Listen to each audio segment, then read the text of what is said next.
Okay, can you get control room there? Okay, control room where everything starts to happen that the audience sees. And then from the booth here, you can see the stage, the auditorium. And we have a wonderful sound mixer and a wonderful lighting board. And you can see the monitors that the tech people use to operate the sound and the lights for our shows. And I always sit, well, I sit right here when the show is happening so that I can call cues from here to the lighting person and to the sound person. And a lot of theaters have the stage manager doing that, but unfortunately in this space the stage manager can't see what I see from up here. So I decided long ago that whoever was directing a show needed to be up in the booth so that they could see what was happening. At this moment, if you've never been to the Peacock, you're saying, oh yeah, I know what this looks like. It looks like a concrete bunker, right? And then they walk into the auditorium, or actually, I'm sorry, into the lobby, and they see, oh, well, okay, this is better than I thought. And then they take this little trek right here and round the corner, and that's when their jaws drop, literally. Oh my gosh. You can see that it's stadium seating. And there is not a bad seat in the house. There are no poles, there are no posts, there is nothing. There are some very major theaters, for example, in Atlanta and New York, where you go in and you say, oh, I don't want to sit on the side because I won't be able to see anything, because sometimes the stage area itself is so deep that if you're sitting on one side or the other, you cannot see the entire stage. But that is not the case here. Come on down. And if you'll take a look up there, you can see what the actors see when they look at a full house. And our theater holds 250 seats, and then we have handicap seating, so that gives us an additional 4. And this is exactly what the actors feel when the house is full of people that are there just to have an experience that they didn't have before. And we've got all kinds of sound baffling because this is a concrete building. So we have all kinds of velour panels on the walls, and then back there you can see the multicolored panels on the back walls, and that helps with reducing any kind of reverb in the room. And I think that most people say that they were surprised at the sound quality because we do not mic our actors. We don't have a personal mic system. And emergency doors, of course. And let's go up on the stage because I know you want to. And here we are. We're standing in a proscenium style theater, and that's what this frame, this arch is up here. There are 3 different kinds of theaters. There's an arena, or in the round, and there's thrust, and then there's a proscenium arch, and that's what we are. That means that the audience is almost looking like through a camera, you know, one of our little handheld cameras. They're looking at the action on the stage through this archway, and that's why it's called a proscenium. Well, it goes all the way back to the Greeks, but we don't need to get into that. All right, so this part right here is an apron, and it was constructed after I think the archway was put in, and then they added this because they wanted to have an intimacy that you can't have if you've got all the actors up there. So this gives the actors a chance to come right down, and occasionally we'll do a play where there's something called an aside, where the actors will be talking with each other and then say, yes, you knew that, didn't you? I know. Okay, and they talk right to the audience. You wouldn't be able to do that very effectively if you were just behind the proscenium arch. So that's what the value is for the apron. And then back here is the actual stage, and a set would be built on the area back here. And overhead, we have what's called a low union grid system. That's a fly system where all of the hangings and the lights actually come down on battens that are overhead. And there's a counterweight system over here where manually those ropes are pulled to either raise something up or to drop something in. So that's how you do a lot of scene changes.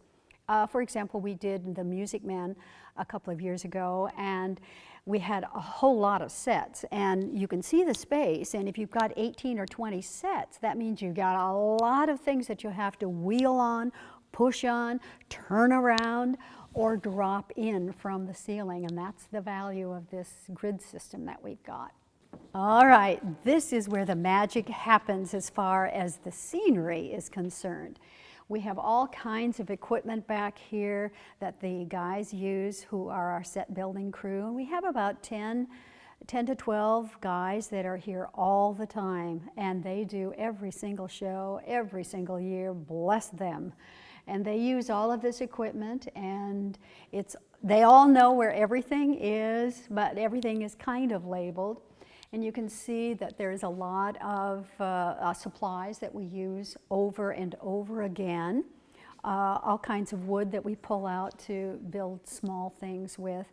And if something is kind of unique to the actual show, then we build it from scratch. But for example, here you can see step units, and we have a number of sizes and shapes. 3 steps, 6 steps, a flight of 12 steps, and different widths, and we don't see any point in rebuilding them. You know, every show uses a step unit or 2, and there's no point in rebuilding them every single time, so we build them sturdily, and then we just reuse them. And they're all nested here. The guys are very, very creative when it comes to using the space. And over here is something called the scene dock. And the scene dock is where all of the flats are stored. Flats are those 4x8 or 4x10, sometimes 4x12 units that are just brought out onto the stage and lashed or screwed together.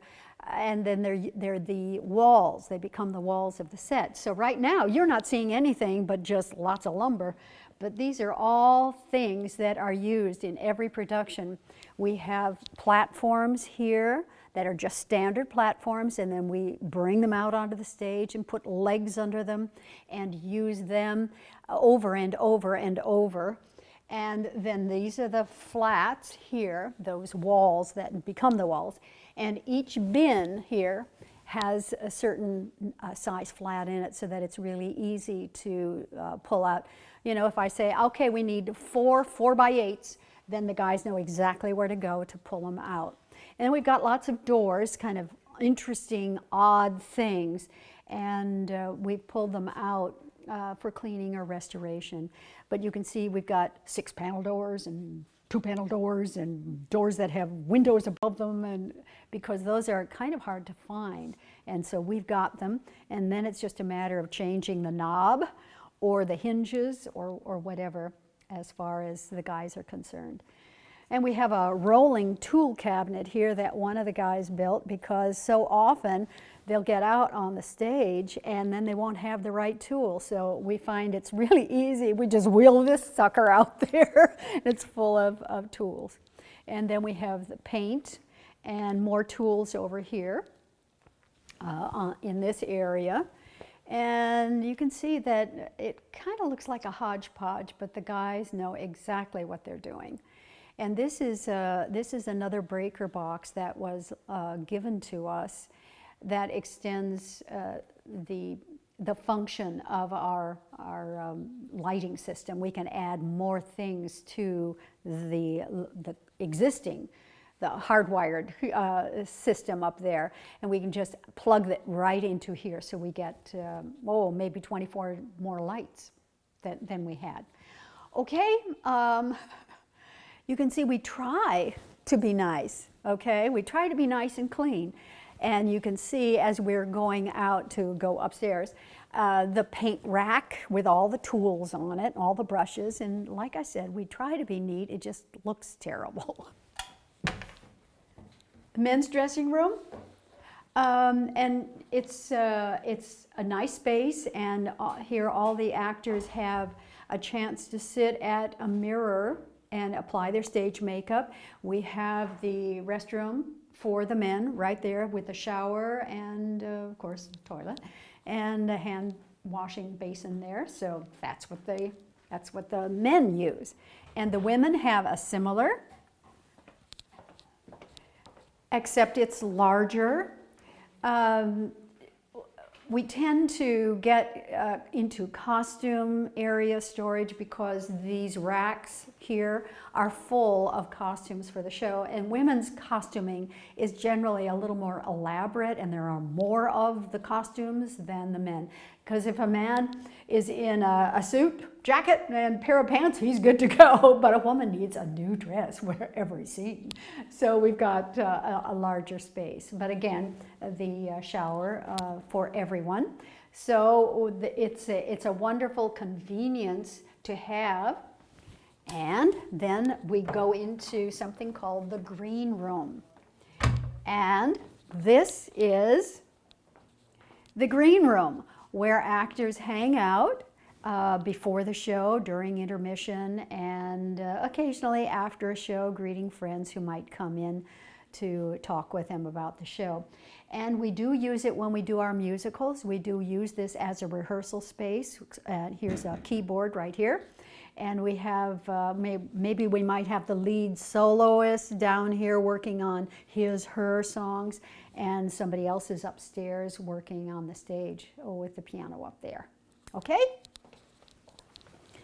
And we've got a prop room, and sometimes we get a lot of props that are donated and we're not quite sure where we want to put them, so they kind of hang out right here.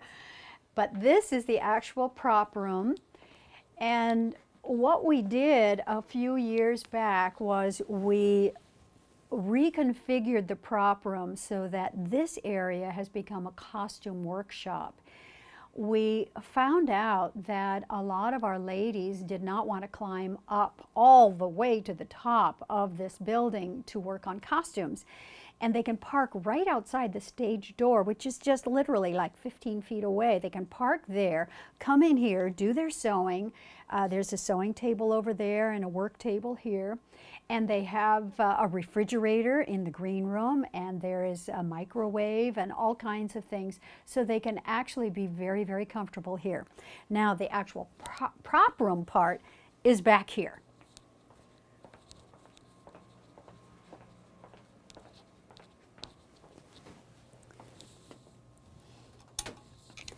All right, now this is where all the furniture is stored, and lamps and chairs and all kinds of sofas and all kinds of accoutrement for every show.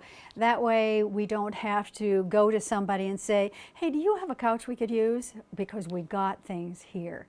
So you can see that everything is stacked up and categorized according to what it's for. And we've got love seats because that's the size of the kind of furniture that we need on our stage. All right, so this is the prop room.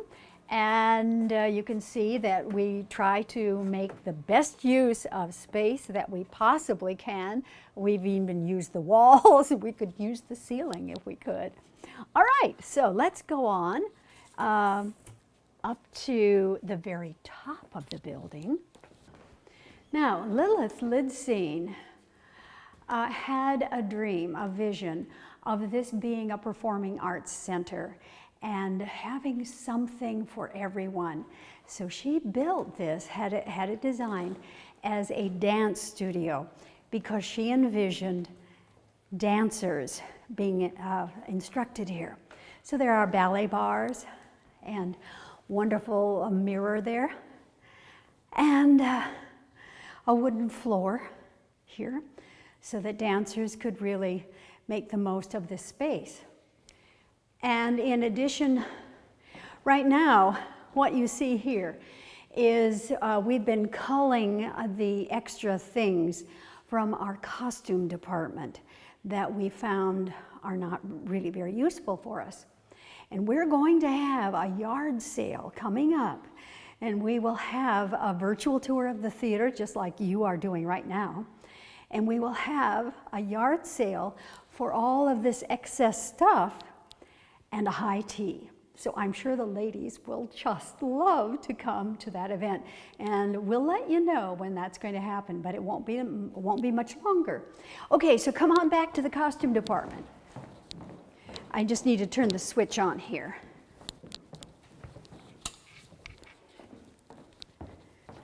Okay, so here we are in the costume department, and this is the place where all of the clothing comes from that dresses our actors in all of our performances. Everything is labeled, you can see, so that we know where everything is. And look what the ladies have done with the shoes. We're still working on it, but the ladies have done a great job at reorganizing so you can see exactly what you're looking for. I want a pair of cowboy boots with heels. I want riding boots. Okay, well, they're right there. So it's a lot easier now than having to look under something or in a box. Now everything is revealed. So if you want to come around, you can kind of see we've made the best use of our overhead space by putting an additional rack upstairs. I say upstairs, but up top. Come around to this side. And because this is the men's section, it's a lot easier to have two racks, because usually the men have just a suit jacket or a blazer and dress shirts and pants. And we have a lot of military uniforms that have been donated to us, so that when we have a show that requires that, we have a good start at it. And you've pretty much seen everything that we've got here. And this is the fun thing. This is the actual costume section. And that means Halloween witches, Wizard of Oz, specialty items that are really, truly costumes. Not just dressing the actors for a part in a play, but these are actual costumes. I was looking for something that would be kind of fun. Let's see here.